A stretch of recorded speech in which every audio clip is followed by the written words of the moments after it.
Buenos días, hermanas, las saludo a todas en el nombre del Señor, esperando que todas se encuentren bien y las invito a que podamos orar para comenzar. Señor, gracias por un día más de vida, gracias por este tiempo que podamos estudiar y crecer más en tu palabra. Te pido por cada una de mis hermanas que podamos tener corazones dispuestos, Señor, a aprender y a crecer y a poner en práctica. Te pido todas estas cosas en el nombre de Cristo Jesús. Amén. Mis hermanas, y el día de hoy vamos a estar estudiando Gálatas 4 del 21 al 31. Es la última parte de este capítulo y tiene como nombre alegoría de Sara y Agar. Entonces, en estos versículos, Pablo continúa su exposición de los contrastes entre la ley y la gracia, la fe y las obras. Y usa nuevamente esta historia del Antiguo Testamento como analogía que sirve como ilustración de los dos pactos. Quiero hacer una breve... porque estudiando esto, hablan sobre alegorías y hablan sobre analogías. Y son dos cosas totalmente distintas. Pero muchos estudiadores de la Biblia y historiadores creen que es bueno mantener este concepto como una analogía, más que como una alegoría. ¿Por qué? Porque las alegorías son representaciones en que las cosas tienen un significado simbólico. Y evidentemente sí, en este caso se puede utilizar como una representación para hacer un significado simbólico. Pero muchas otras corrientes y muchos otros religiones usan esta palabra, la alegoría, para poder hacer más que alegorías, supersticiones sobre simbolismo y cosas que no es lo que significa. Entonces, quiero hacer ese paréntesis para que lo tengamos claro. En este caso, evidentemente, Pablo dice que es una alegoría porque es eso. Pero por si más adelante ustedes escuchan a alguien decir que es una analogía, que no es una alegoría. Pero sí es una alegoría. Pero hay ese contraste también entre historiadores. Sin embargo, no las quiero confundir con eso. Porque lo que realmente debemos entender es que Pablo utiliza esta historia de Abraham, específicamente Sara y Agar, para hacer la distinción entre dos pactos. En el versículo 21, vamos a ir leyendo así de versículo en versículo, dice: decidme, los que queréis estar bajo la ley, ¿no habéis oído la ley? Entonces, en este primer versículo, Pablo sugiere a los judaizantes y a los cristianos judíos que habían sido descarriados por ellos mismos que observen con cuidado esa ley que tanto fomentan. Les dice algo así: o sea, ustedes que insisten tanto en vivir bajo la ley, ¿están realmente dispuestos a escuchar lo que la ley dice? En el capítulo 5 de Mateo, del 17 al 20, la última parte del Sermón del Monte, Jesús también habla sobre esto. Y bueno, de hecho Jesús habla mucho sobre que la ley nunca es suficiente. Y siempre habla con los fariseos y con los escribas acerca de esto. Mateo 5, del 17 al 20, dice: no penséis que he venido para abrogar la ley o a los profetas. No he venido para abrogar, sino para cumplir. Porque de cierto os digo que hasta que pasen los cielos y la tierra, ni una jota ni tilde pasará de la ley hasta que todo se haya cumplido. De manera que cualquiera que quebrante uno de estos mandamientos muy pequeños y así enseñe a los hombres, muy pequeños será llamado en el reino de los cielos. Mas cualquiera que los haga y los enseñe, éste será llamado grande en el reino de los cielos. Porque os digo que si vuestra justicia no fuere mayor que la de los escribas y fariseos, no entraréis en el reino de los cielos. Entonces, como este y muchos otros sermones, Jesús dejaba muy explícito que la ley no era suficiente y que las prácticas legalistas de los escribas y fariseos nunca podrían capacitar a una persona a entrar al reino de los cielos. El enfoque de este y otros sermones es mostrar que ninguna persona puede cumplir la ley en sus propias fuerzas, la primera de las cuales consiste en tener un corazón justo y perfecto. Y Jesús siempre encaraba a los escribas y a los legalistas, practicantes de la ley, en que la ley no era suficiente.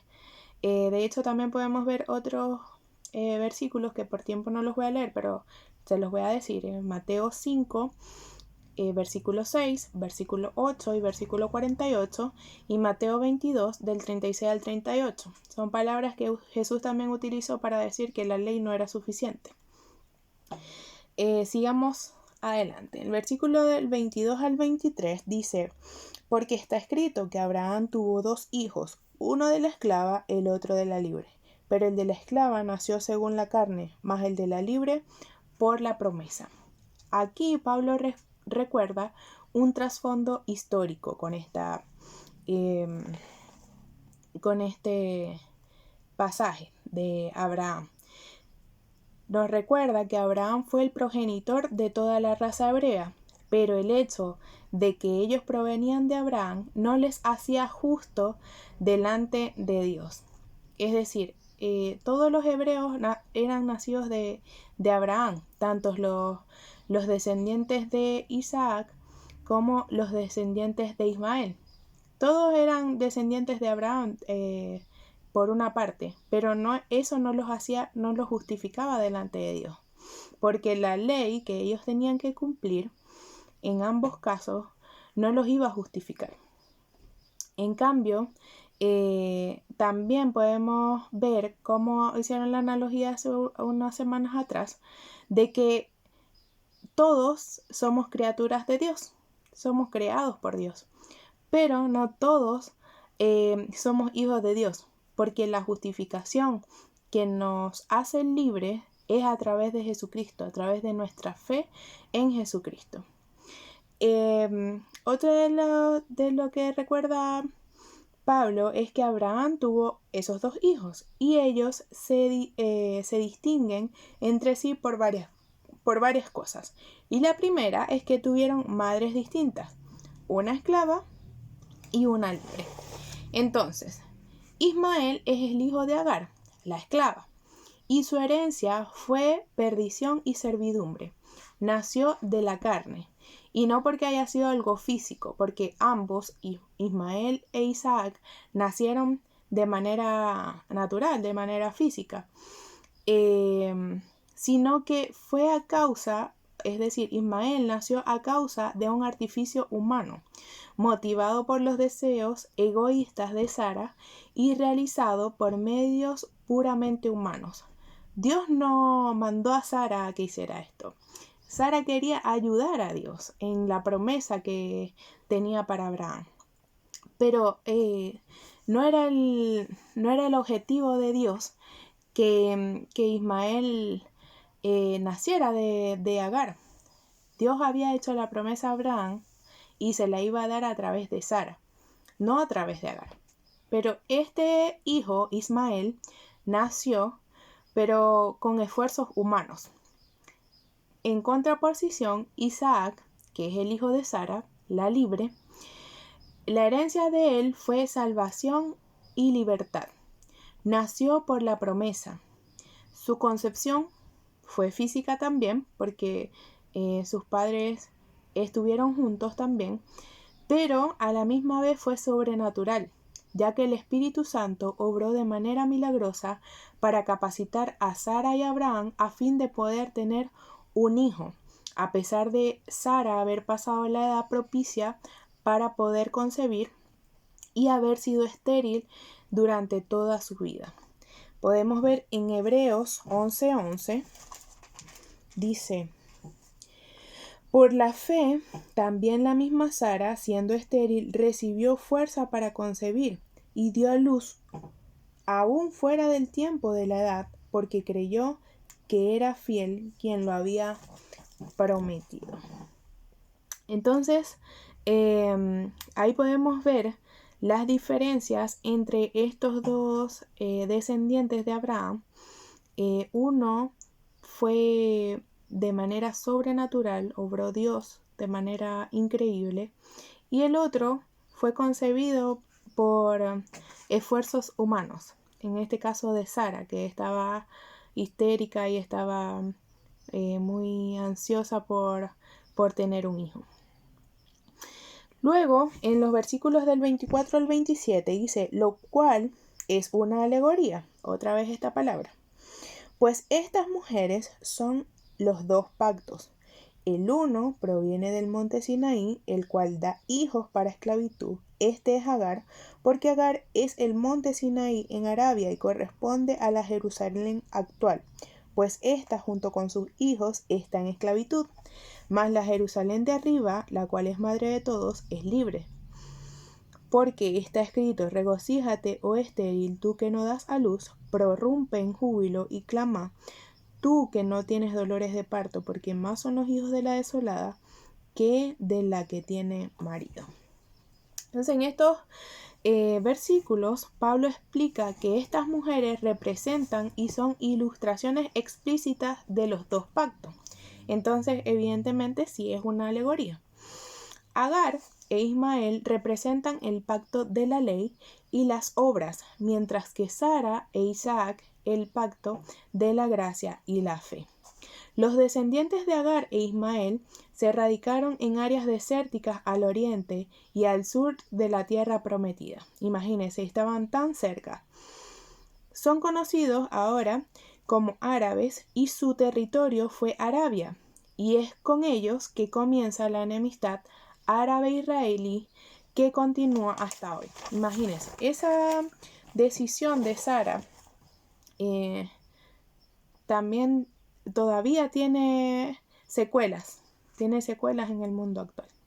Sin embargo, la enseñanza principal de la Carta de los Gálatas es que las distinciones superficiales que se establecen entre los hombres, es decir, que sea árabe, que sea judío, que sea gentil, que sea creyente, estas distinciones superficiales, que sea, no sé, negro, venezolano, chileno, carecen de relevancia en el campo espiritual. Recordemos los versículos del capítulo 3, versículo 28, un poquito más atrasito,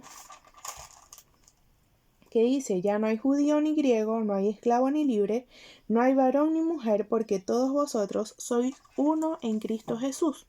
Entonces, lo que es importante entender en el sentido espiritual es que todos los incrédulos del mundo están perdidos porque son descendientes espirituales de Agar e Ismael. Viven y creen en el poder de sus propios esfuerzos y siempre luchan para justificarse ante Dios, pero no lo logran porque la justificación ante Dios la da solamente Jesucristo.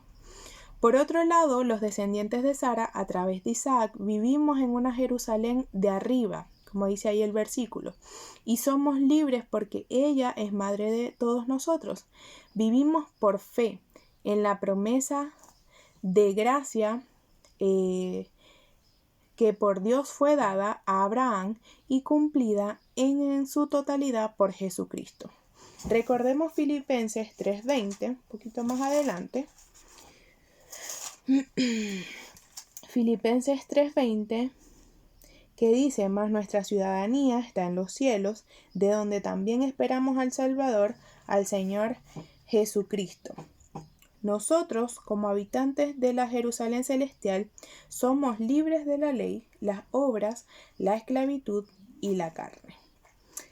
Más adelante, en el verso 27, dice, hace una alusión a la cita de Isaías 54:1, porque escrito está: regocíjate, oh estéril, tú que no das a luz, prorrumpe en júbilo, y clama, tú que no tienes dolores de parto, porque más son los hijos de la desolada que de la que tiene marido. Con esta alusión, Pablo se refiere a que la esterilidad de Sara parecía un obstáculo insuperable para el cumplimiento que Dios había prometido a Abraham. Pablo expone un factor común del poder divino que actuó en beneficio de Sara, de los judíos cautivos para quienes estaba escrita esta porción de Isaías, y la iglesia, que somos nosotros quien ahora lo estamos leyendo. Este elemento común concede libertad y frutos espirituales sin reservas, y se refiere a nada más y nada menos que la gracia poderosa y regeneradora que ofrece Dios. Nunca se va a referir al esfuerzo humano. Porque, ¿qué pasa? Bueno, vimos que los esfuerzos humanos no darán buenos resultados.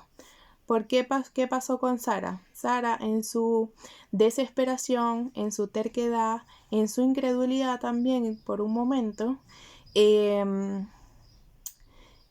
obró y quiso ayudar al Señor, poniendo a Agar delante de Abraham para que tuvieran un hijo. Pero esa no era la manera en que Dios estaba obrando. Esa no era la manera en la que Dios quería cumplir su promesa. Dios iba a cumplir su promesa de acuerdo a lo que Él tenía establecido, no a lo que Sara pudiera hacer. Entonces los esfuerzos humanos le dan lo mismo a Dios, porque Él no necesita ayuda. Él no necesita nada que provenga de nosotros, como en relación a nuestro esfuerzo humano, a lo que nosotros podamos hacer. Él va a hacer todas las cosas. Él va a cumplir cada una de sus promesas. Entonces, lo que nosotros nos concede esa tranquilidad de no estresarnos por nuestro esfuerzo humano es que tenemos la gracia regeneradora y poderosa de nuestro Señor a través de Jesucristo. Más adelante, en los versículos del 28 al 31, dice: así que, hermanos, nosotros como Isaac somos hijos de la promesa, pero como entonces el que había nacido según la carne perseguía al que había nacido según el Espíritu, así también ahora. Mas, ¿qué dice la Escritura? Echa fuera a la esclava y a su hijo, porque no heredará el hijo de la esclava con el hijo de la libre. De manera, hermanos, que no somos hijos de la esclava, sino de la libre. Y en este último párrafo, Pablo es duro en su manera de hablar, porque, como decía Isabel ayer, está sufriendo dolores de parto por ver cómo tan fácilmente se estaban pudiendo descarriar sus hijos, prácticamente sus hijos espirituales. Entonces estaba sufriendo tanto que quería solamente pura cachetada. Sin embargo, en esta última parte se dirige nuevamente a los creyentes de Galacia como hermanos y les dice que ellos, como Isaac, son hijos de la promesa. Yo me imagino a Pablo queriendo, no sé, abrazarlo. Hermano, usted es hijo de la promesa, usted es como Isaac. Usted no es hijo de Ismael, es hijo de Isaac, es descendiente de Isaac. Todos los creyentes, como Isaac, somos concebidos por medios sobrenaturales. Y en ese momento, cuando nacemos de nuevo de manera milagrosa, nos posicionamos como descendientes de la promesa de Dios que fue hecha a Abraham y cumplida a la perfección en Cristo. Si un creyente empieza a creer en la trampa del judaísmo legalista, debe entonces recordar que es hijo de la promesa, así como dice acá Pablo, y que su vida nueva se debe no a sus esfuerzos humanos, sino al poder milagroso de Dios y su gracia. El poder soberano de la gracia de Dios nos dio, hermana, a usted y a mí, vida. Y volver a caer bajo el dominio de la ley equivale entonces a negar esa obra divina y deshonrar a Dios. En estos últimos versículos, Pablo, como le decía, es un poco duro en su manera de hablar, pero es la realidad, es lo que la palabra de Dios nos enseña. Dice, hay dos resultados de ser un hijo espiritual a través de Isaac. Uno es que los que se aferran, a una falsa salvación y que creen en las obras y confían en que esas obras a través de sus propios medios los va a hacer cumplir la ley, aborrecen lastimosamente a los que proclaman la salvación por la gracia. Por eso es que existe tanta persecución en el mundo hacia los cristianos. Por eso es que sigue este conflicto árabe-israelí, porque hay, lastimosamente, hay quienes piensan diferente y piensan que la ley puede llegarse a cumplir por medios humanos, y así no es. Y en segundo lugar, dice que los hijos espirituales de Sara e Isaac recibirán una herencia. Y aquí está la parte dura, y quizás usted pueda pensar que esto es injusto, pero Dios quiere que todos seamos, que entremos dentro de su plan de gracia, que todos sean salvos y entren en ese plan de gracia. Pero lastimosamente, solamente los que son descendientes de Isaac, espiritualmente hablando, los que creen en la gracia regeneradora de Dios, son los que heredarán, y los hijos de Agar nunca tendrán esa heredad.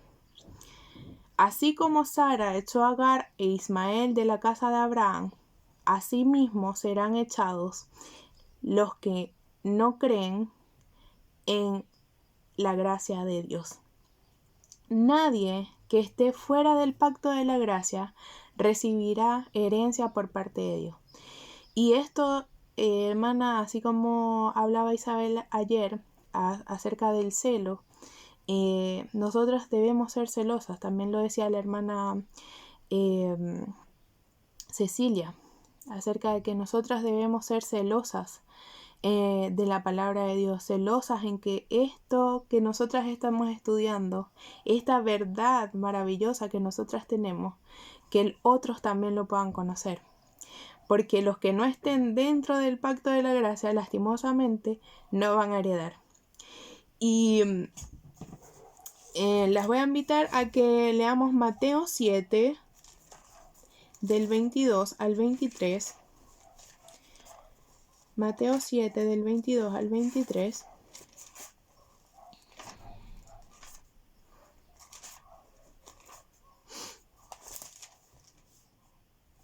Dice, nunca os conocí. No todo el que me dice Señor, Señor, entrará en el reino de los cielos, sino el que hace la voluntad de mi Padre que está en los cielos. Muchos me dirán en aquel día, Señor, Señor, ¿no profetizamos en tu nombre, y en tu nombre echamos fuera demonios, y en tu nombre hicimos muchos milagros? Y entonces les declararé, nunca os conocí, apartaos de mí, hacedores de maldad.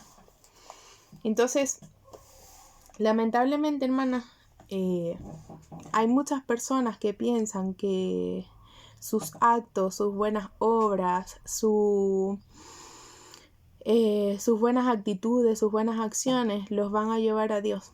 Y es una mentira del diablo. Es una mentira que el diablo hizo creer a todo el mundo.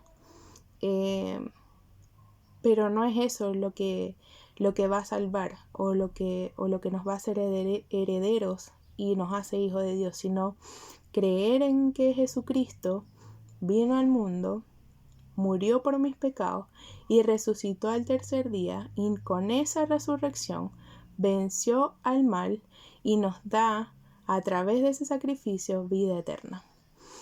Es lamentable que si nos pusiéramos a pensar en cuántas personas quizás les hemos predicado la verdad, y quiero que más que regañarla, porque yo también entré en ese saco, es que reflexionemos acerca de cómo nosotros podemos hacer que otros entren en ese pacto de gracia, en cómo podemos nosotras, qué acciones debemos tomar hoy para que otros puedan conocer la gracia regeneradora y salvadora de nuestro Señor Jesucristo. Las dejo con esta reflexión y espero que les haya gustado el estudio de hoy, y les envío un cariñoso abrazo y espero poder verlas pronto. Las quiero.